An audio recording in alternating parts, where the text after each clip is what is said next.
Good afternoon, everyone. Thank you for attending this presentation. For those watching it, the live stream, I want to thank Currents Virtual Festival for inviting me. This week has been great, for giving me the opportunity to present my research and my practice in and around the inadequacies or the sort of shortcomings of digital technology in the representation of Blackness and Black identity and Black image making. I'm going to take a different approach today, slightly different, still on the same topic, but just slightly different. In the wake of what's been happening, it's hard to give a discussion about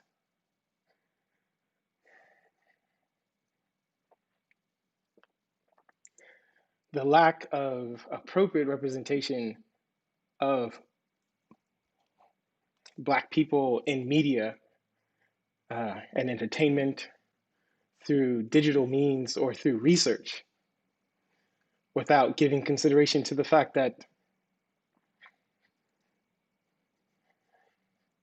Black people and Black bodies in America under a police state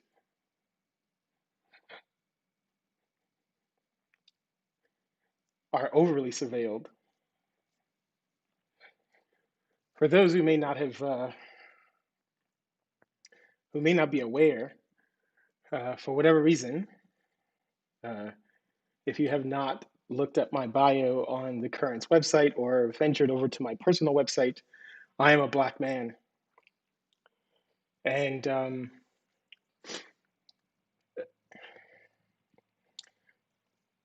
I'm a father of a Black child, a Black boy who's 3.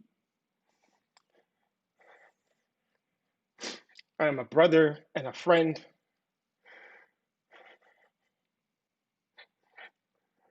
To Black men and women. I have nieces and nephews who are young and vulnerable and impressionable, and they should not grow up in a society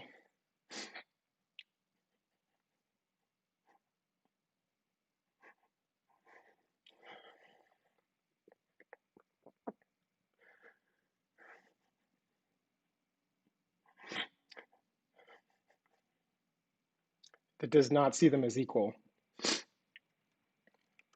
This is what my son looks like.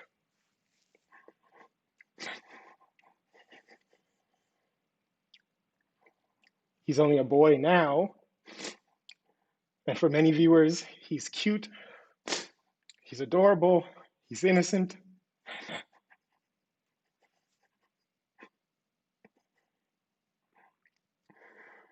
My question to all of you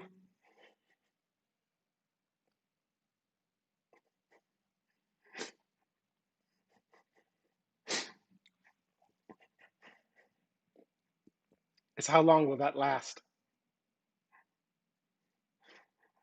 At what age will his innocence be taken away?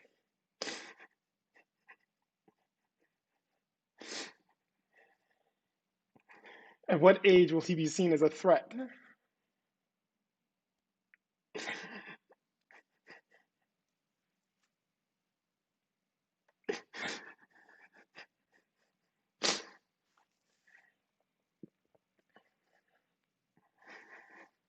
When will we stop denying the reality of life for Black people in America?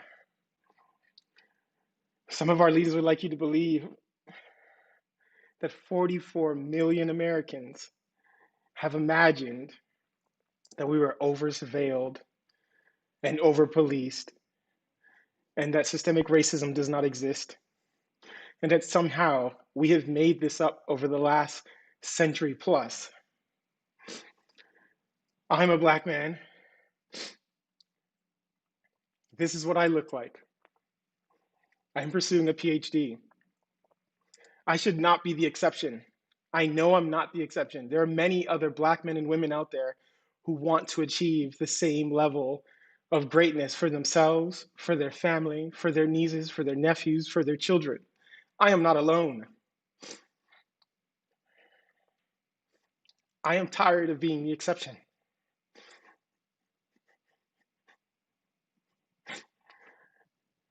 My son should not have to fight,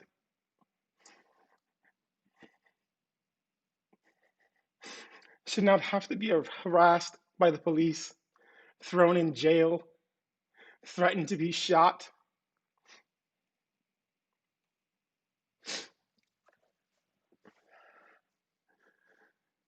Like so many others.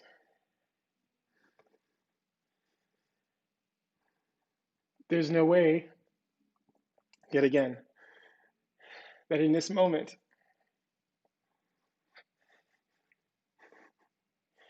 that I can give an academic presentation about Blackness when so much Blackness and Black blood has been spilled in this country. And to say that I'm worried is an understatement for my nieces, my nephews, my son, my brothers, my cousins. And I'd just like to say to all of my white colleagues, to all of my non-Black friends, to all of my students, non-Black students, you know me, you spent time with me. I should not be the exception. I shouldn't have to require a PhD, an education at some prestigious institution in order to be humanized. That should not be the bar for Black people to be seen as equal.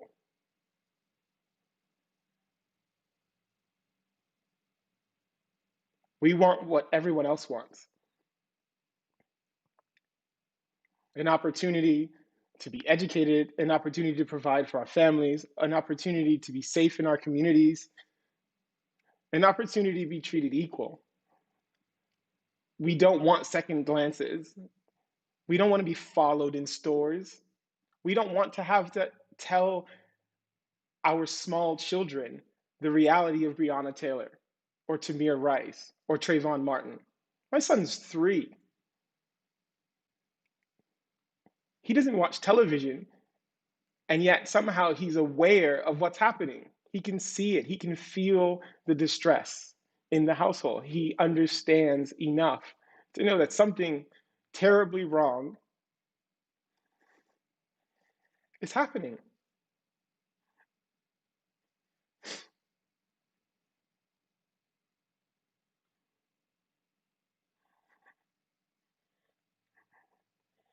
We have to do better. You have to do better.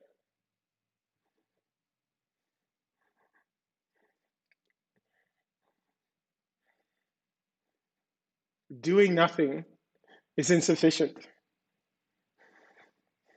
We all have skin in the game. We are all complicit. Standing on the sidelines, turning a blind eye because we don't look like you is insufficient. We are Americans.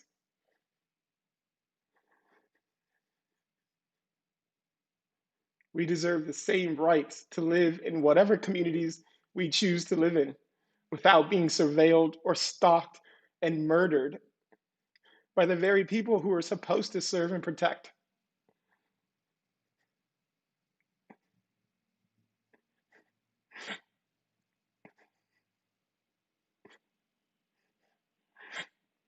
When will enough be enough?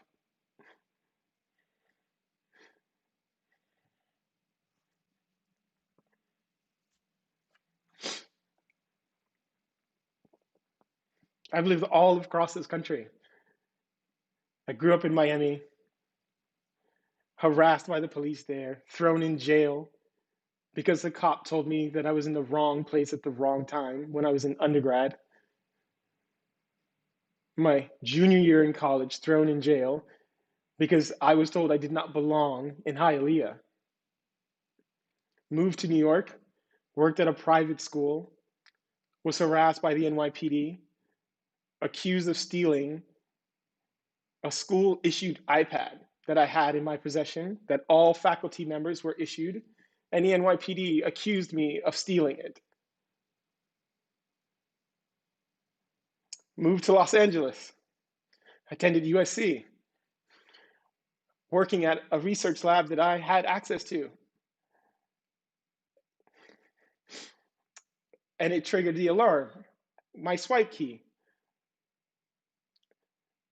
And campus police show up with their guns drawn. If it wasn't for my son being present in that moment, stumbling from around a corner, who knows how that event might have changed. So again, for those leaders and elected leaders who want you to believe that we are making this up, how is it possible that I've traversed and lived in and been a member of communities all across this country, and yet this same issue has followed me from Florida to New York to Rhode Island to California? How is this possible? If it's not systemic, then what is it? If it's not biased, then what is it? How is it that the same person living in 4 different cities in 4 different states is experiencing the exact same profiling? How?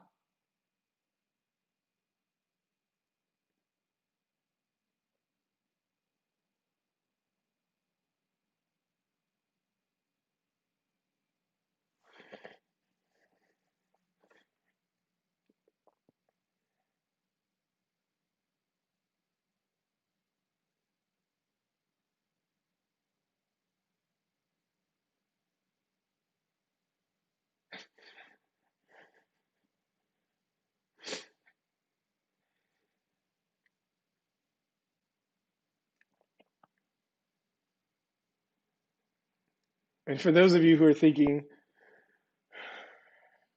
not another one of these conversations, believe me, there is no one more. There are no group of people who are have greater interest in ending these conversations than the Black community.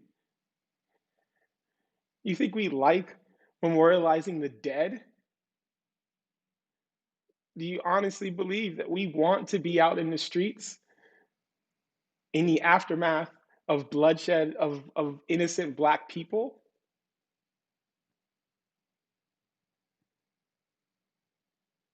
Do you not think that there are other things that we would love to tend to, but this is more pressing. This puts a hold on everything else. Nothing else is more valuable and more pressing than this. What could be more valuable than the loss of life when you know and you've experienced, for most of us have experienced, that it could be at any moment, it could be us. We could be next.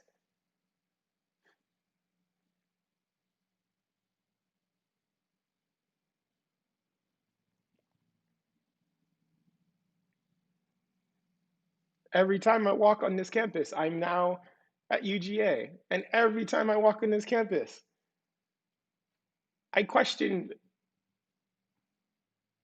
if I have a run in with security, will they give me the benefit of the doubt? Will campus police give me the benefit of the doubt? Will I have an opportunity to explain who I am? I don't know. I honestly don't have an answer to that. I don't know.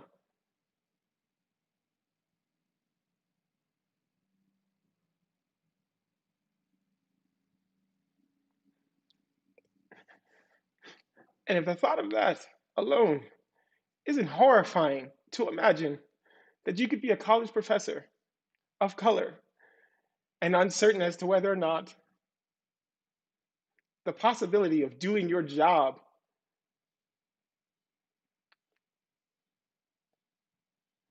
could be a moment where you lose your life If that isn't terrifying to everyone in this country, I don't know what else would be. What else will bring you to that point of understanding of how terrifying it is to have black skin in America?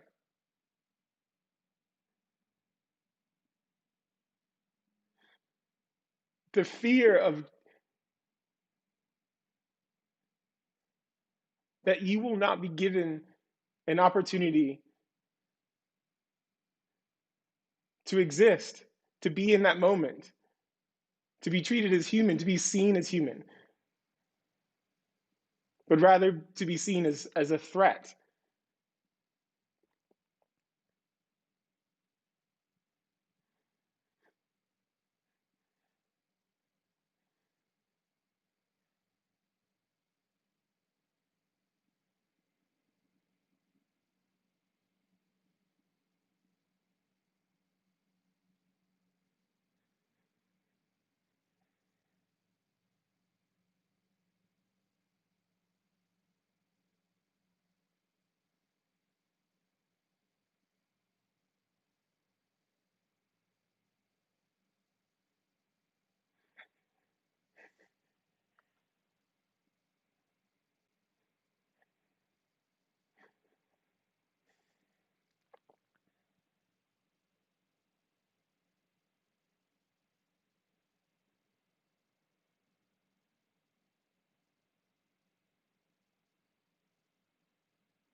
I'll close with this. We need better. We have to do better.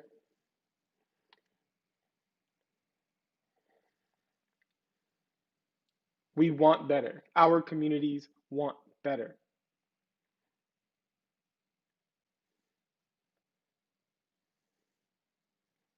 And denial is not going to get us there. Don't be fooled by the rhetoric of our leaders. Denial is not going to get us there.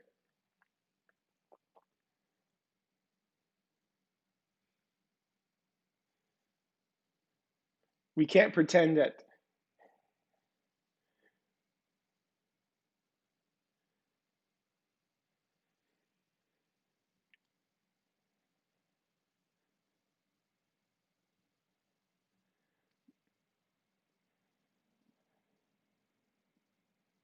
this isn't an ongoing issue.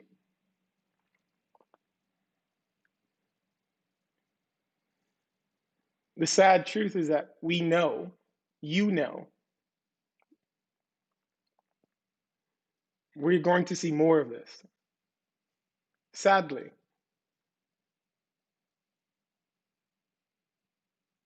And we can't allow ourselves to just become numb.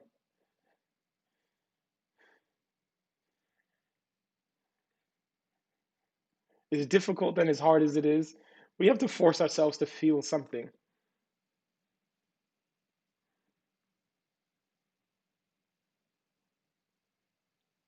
I'm not confident that the election is going to change anything.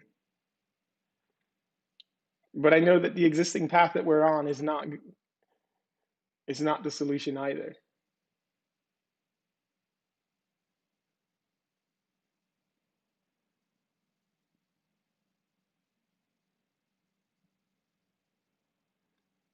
You can't say on the one hand that you care about Black people and yet send military forces to patrol Black communities. That's not how you fix this problem.